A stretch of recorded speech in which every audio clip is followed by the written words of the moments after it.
in those cases, we can't really say, well, I'm doing this to provide for my family. No, you're not, because you're not actually making any money. If I'm trying to do every aspect, I'm stressing out.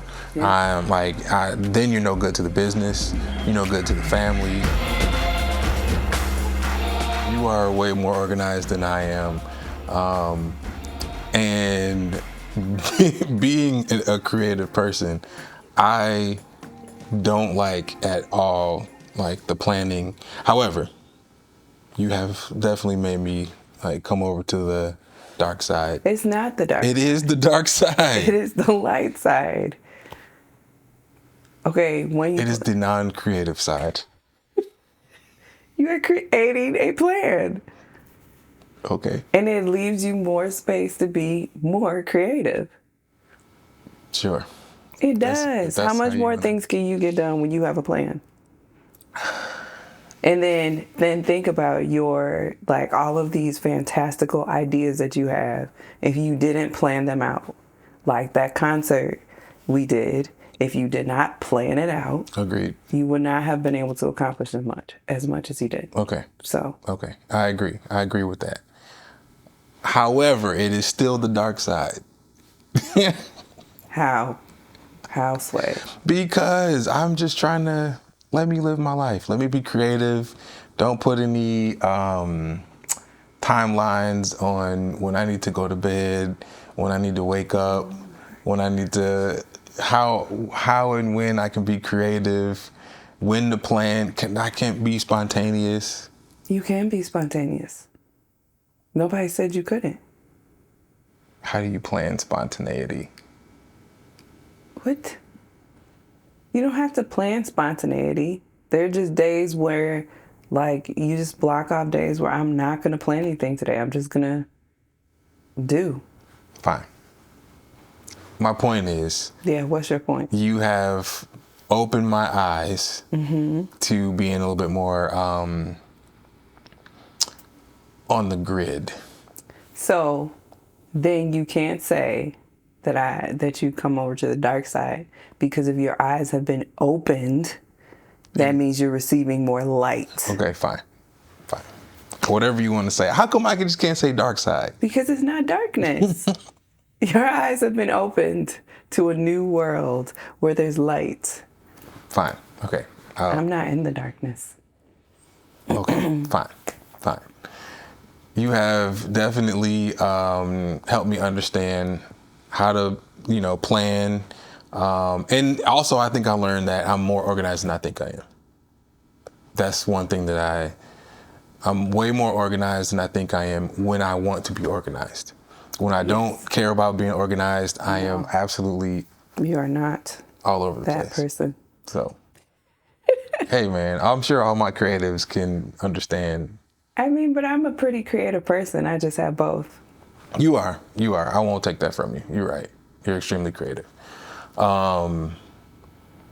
Okay, so one thing that we has kind of got into our conversations is the time management piece. And I think that's is very important, because time management doesn't just dictate your calendar and your day-to-day stuff, but it kind of affects other people. It affects so many other things. And I never looked at it that way. I never thought that if I the better I am with stewarding or managing my time, that the better I will be a leader, the better I'll be with, like you said, I can have time to be more creative. I can have time to, plan to relax and, actually have a vacation and, not just be grinding, working, myself to death. Yeah. So that is something that I do appreciate. And I mean... So thank you. You're welcome.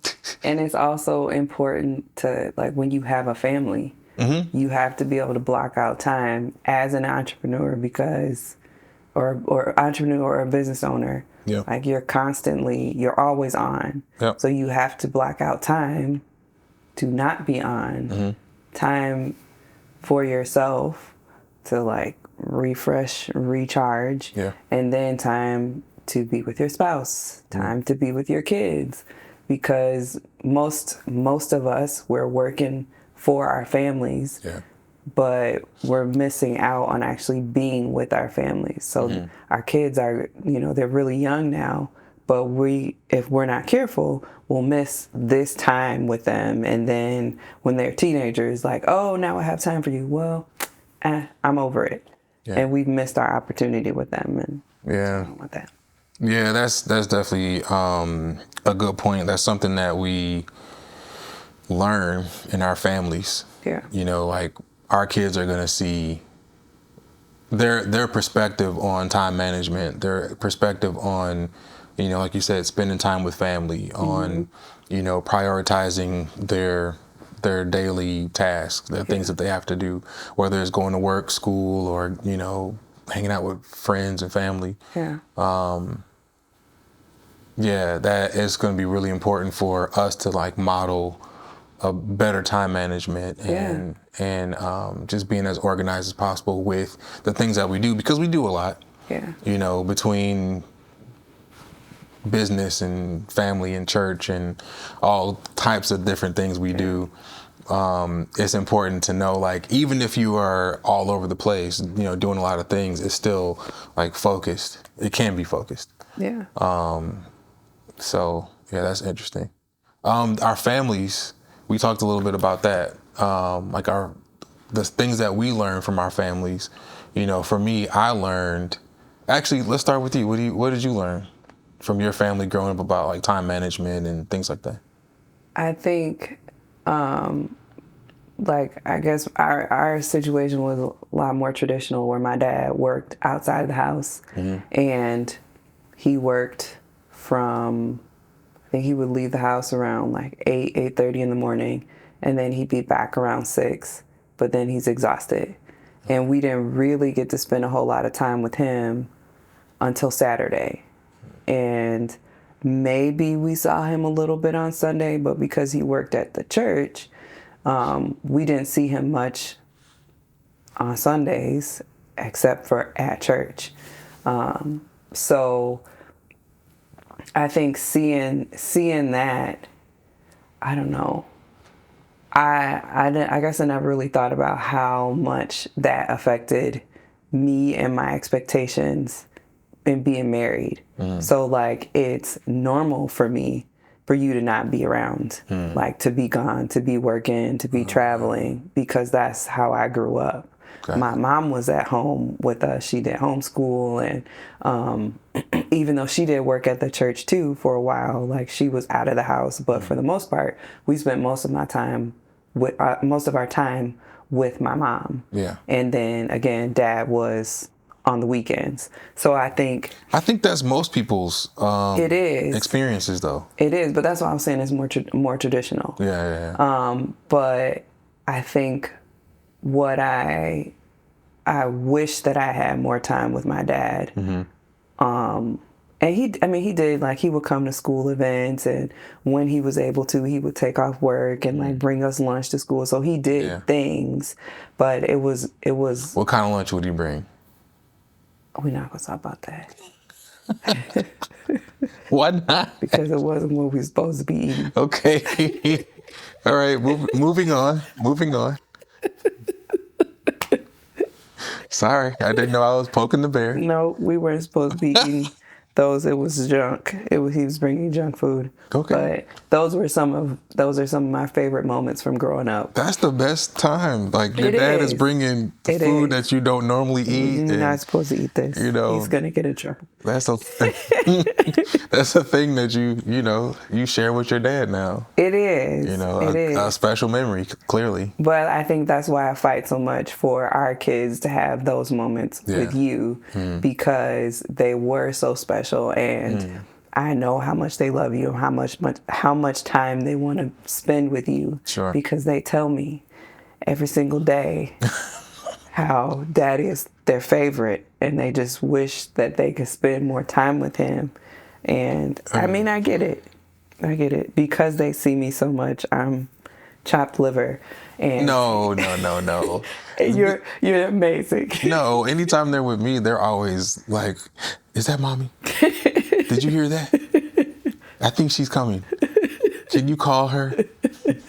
That's just how they are. So, yeah, they love you. They love both of us. Anyway, I fight for the moments that they can have with you. Like, how can I help carve out more time so that, you know, I know for you, like especially when they were babies, missing out on Max walking for the first time, like things like that. So how can I help carve out moments for just you and them without me, so that they're getting equal or as close to equal amount of time with you being out of the house? Yeah.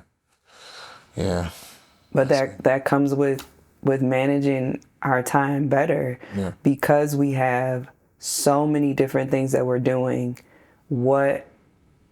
How are we prioritizing those things? Yeah. Because everything is important, but it can't always be a priority. Everything can't be a priority at the same time. Yeah. You have to have a 1, 2, 3, 4, 5 list instead of a 1, 1.25, 1.5. Everything cannot be a 1. Like, that's kind of what I learned. So my dad, he was more out working. He went to school later in life, and so we saw him going to college and also going to work at the same time. But then he would spend time with us in like playing video games and you know, stuff like that, taking us to like Best Buy. I don't know why, but that was his place, Best Buy. There's a commercial about that right now. Oh, it is? Yeah, like a dad and the daughter is like, I forgot what their phrase is, but it's like, yeah, we're going to go do this, but they're just really going to Best Buy. That is amazing. So apparently, all right, apparently other people have the same story. And then we would go get Burger King after that. Yeah, Burger King, don't have it, Joe. No, not now. But like when I was a kid, Burger King was like, they were back there grilling and, you know. So anyway, then I spent a lot of time with my mom, like you said, spent a lot of time, whether it was in church or it was, you know, with the choir that she directs. And, you know, I would see her literally in one day take care of us as a family. Yeah. And then my parents worked at a boarding school and we lived there for a few years. And then so she would do that, then leave walk out of the door, take care of the kids and like help them get to school, get them ready. My dad was kind of like dean of students at the time. And so he would kind of help, you know, be in charge of being in the building while she was kind of getting them ready, getting them out the door. Sometimes she would even teach. And then take us to school, or we would either get on the bus. And then depending on what was going on, if I had to go to rehearsal with her to play drums, then she would pick me up. We would go get to rehearsal and then watch her teach the choir. And, you know, just all the conversations and, you know, everything that I saw her have and all the hats that I saw her putting on. And then on weekends, we were at church, you know, and she's leading worship. My dad is speaking, preaching and stuff. And so I saw my parents wear a lot of hats and not necessarily teach us. And maybe, I don't know, I won't even say they didn't teach us time management, but like we didn't have a whole lot of have a whole lot of conversations about, you know, hey, this is why time is important. And like if we did, there were just few and far between. But I think now kind of growing up, I'm like, all right, I want to make sure that, you know, we're business owners. You know, we are working in different organizations and companies and, you know, working with larger groups of people. And so I have to remember that it's not just me anymore.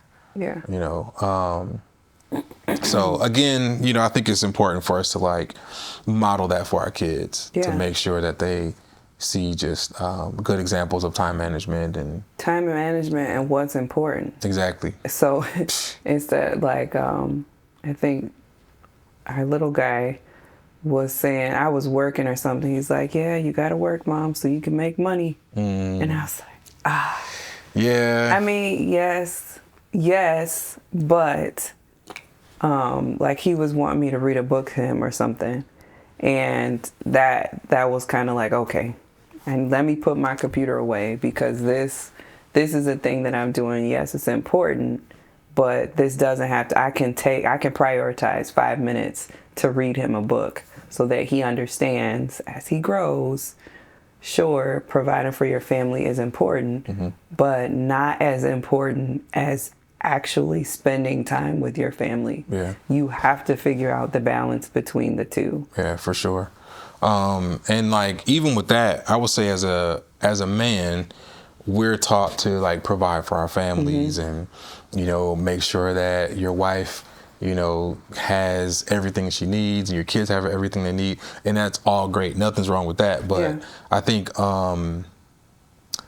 one thing that's tough is figuring out how to like balance that part. You know, so like balance the always being on to work, always being on call, always, you know, figuring out ways to make money and then not spending that time like you need to. It's difficult because I mean at the end of the day, like the bills don't stop, you know, your bills don't wait. And so like that's always been a question for me, like what is something that I can do to make sure that you and our kids feel, you know, valued and important over my work. And I, like you said, it's time management, but to me, it's like, it just doesn't feel like it's that easy. But it is though, because what you remember from your childhood is time with your parents. True. Yeah. So it is that easy. Like the only way, it's definitely the way important. we like nurture our marriage is time spent, like quality time spent, not just time spent talking about our future and how we're going to build and how we're going to grow our businesses and things like that. But just time, like, what do you like doing?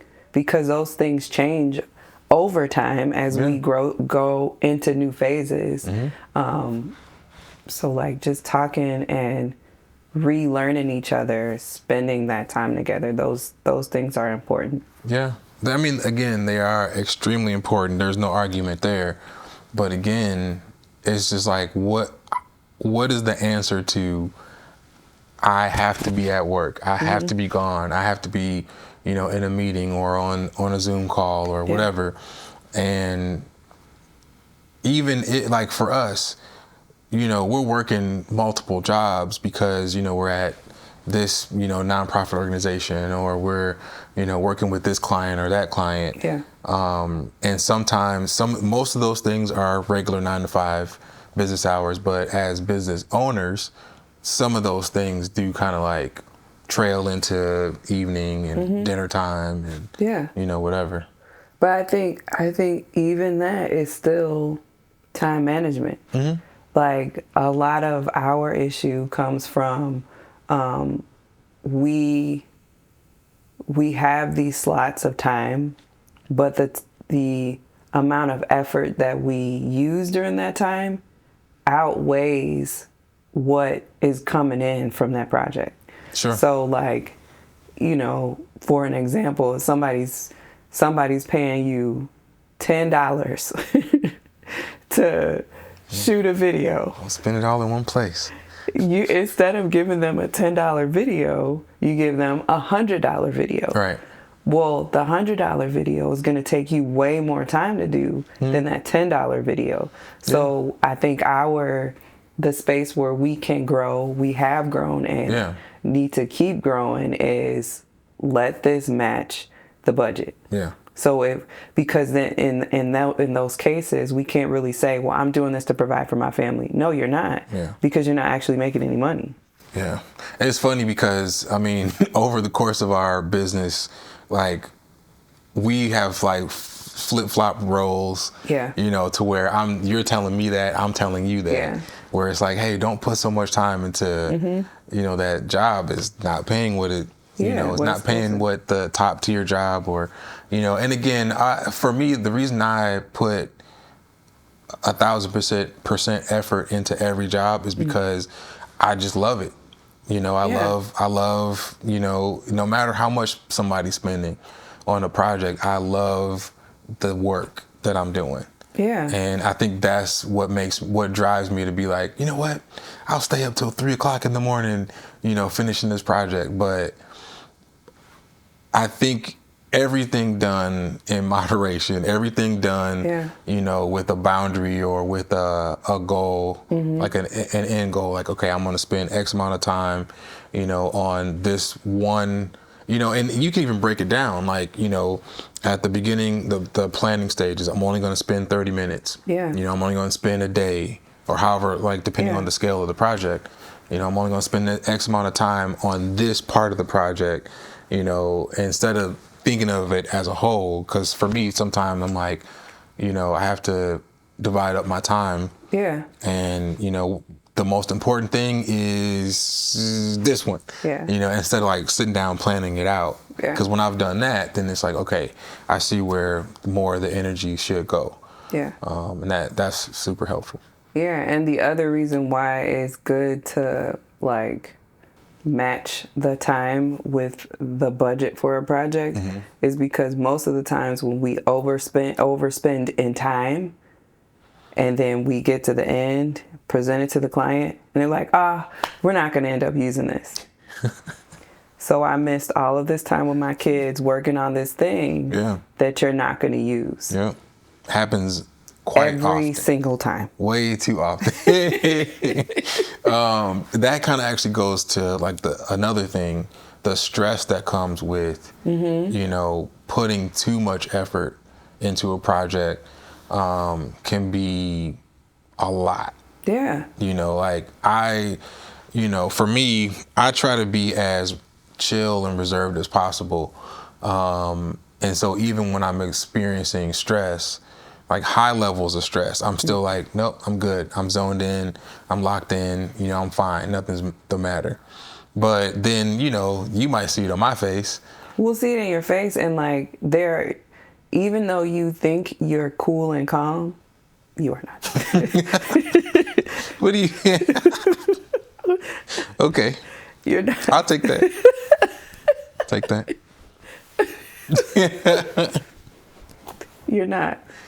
Oh man. All right, I gotta get better. I gotta get a better poker face or something. No, you just have to figure out, like, get your tools for handling stress. Yeah. Like if you're getting overwhelmed, okay, what parts of this can I delegate to somebody else? Yeah. What parts of this don't need to happen? Definitely. Instead of, I got to do this. I got to do that. And then I'm going to add all of these other things in there because I want it to be great. I want it to be perfect. Yeah. Well, it can still be great on a simple scale. Yeah.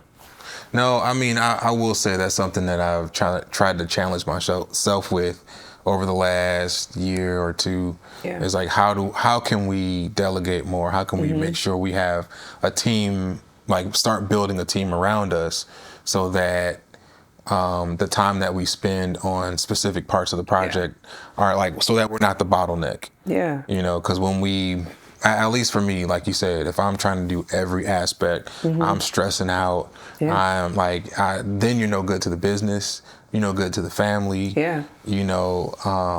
Stress brings so many like health challenges. Yeah. And then again, you're no good to anything. You're not good to anybody. Yeah. And so that's something that I'm trying to, I think I'm doing better at, but trying to get even better at, moving forward. So, what are some of the things that maybe, we can brush over this, but like in terms of the stress, one of the things that, well, actually, you answer that. What are some of the things that we can do for stress and just like managing that time and managing the stressful moments? I mean, so something that really helps me is when I have 5 things that I do to start my day. When I wake up in the morning, the first thing I do is say hello to God. Then if you're awake, because usually I'm up at like a couple of hours before you are. The crack of dawn. I can't help it. I'm a morning person. Yeah. If you happen to be awake, then it's good morning to you. Mm-hmm. Good morning to our kids. Comes in, actually that's fourth. Third is getting myself together for the day. Mm-hmm. So I might make out my to-do list. And then I prioritize which things are super important for me to get done today. Yep. And what things I can move to the bottom of the list that if I don't get it done today, it'll be okay to do this tomorrow. Then once my list is done, I'm going to get myself together for the day, get dressed, brush my teeth, lotion, all those things, and then go say hello to the kids and then, start my day. That helps me. It also helps that periodically throughout my day, I take joy breaks. So it might be 5 minutes, it might be 10 minutes where I do something that makes me happy. I like to do puzzles. I like those little games that like you match colors and whatnot. Yeah.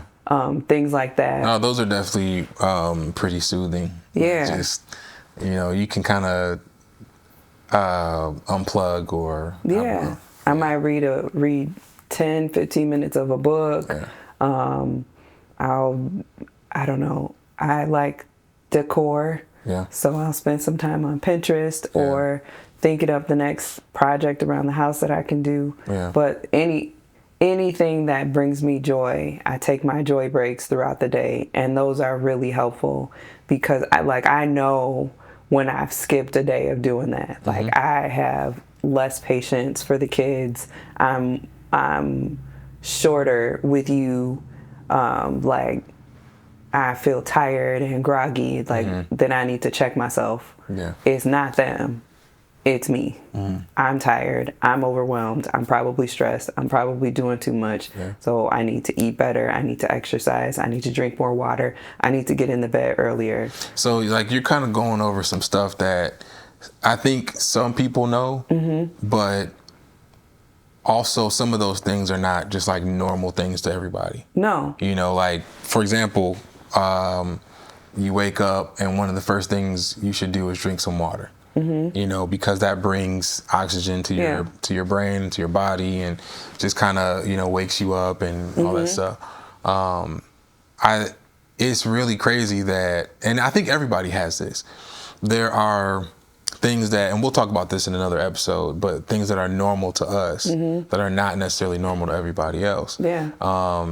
Things that we have learned over time help us de-stress, help us, get a good start to our day, that we are some kind of just learning. Yeah.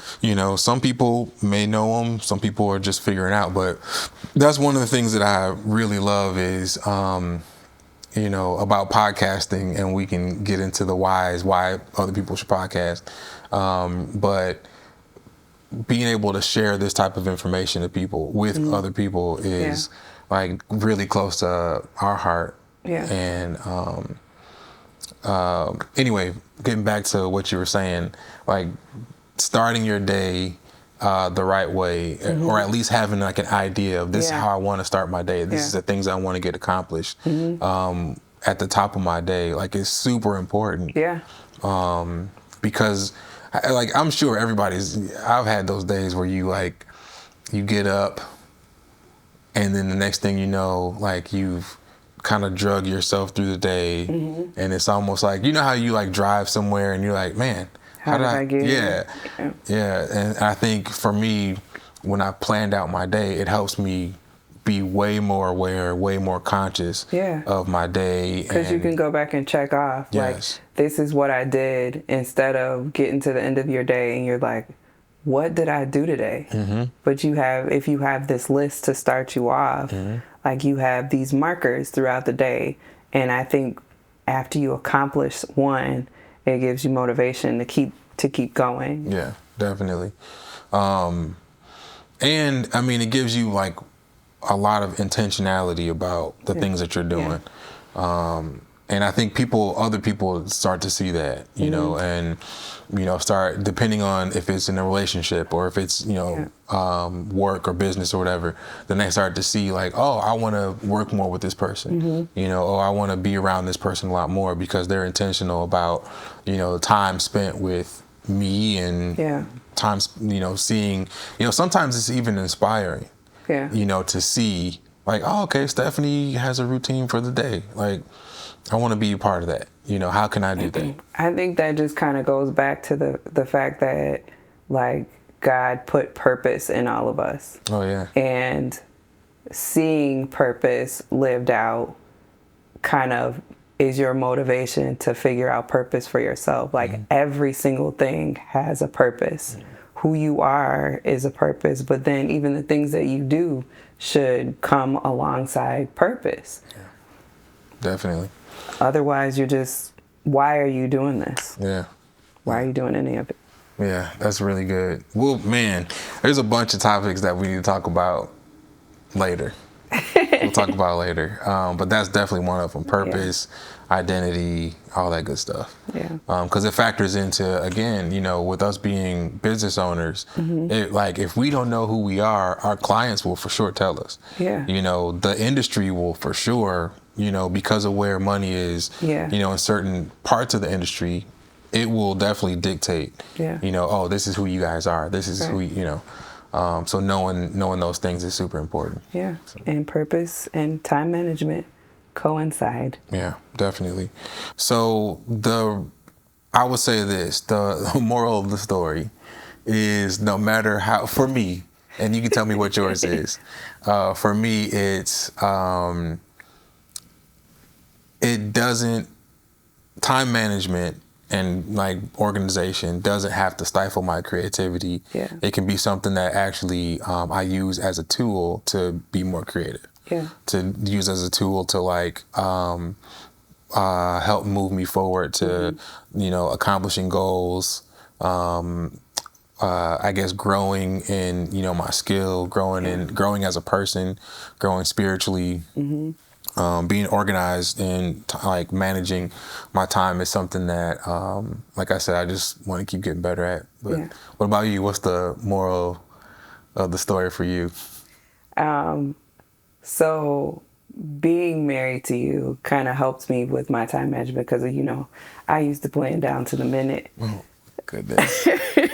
Yes, yes, you did. I'm better now. Yeah. I don't plan to the minute. Like, having kids absolutely helped ease a lot of that. But, like, you know, yes, plan, but also give yourself space to just chill, to be spontaneous. Like, you can be spontaneous and still be effective, still be purposeful, still accomplish things. That doesn't have to, like, derail you, which is how I felt. Like, if I don't have a plan, just throw the whole boat away. Like, we're all drowning. Yeah, very true.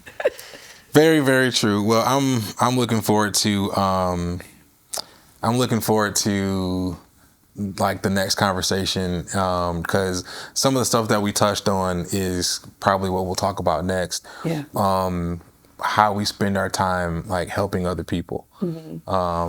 And, you know, is it good or is it bad for our time? Is it good or bad for the goals that we've set for ourselves?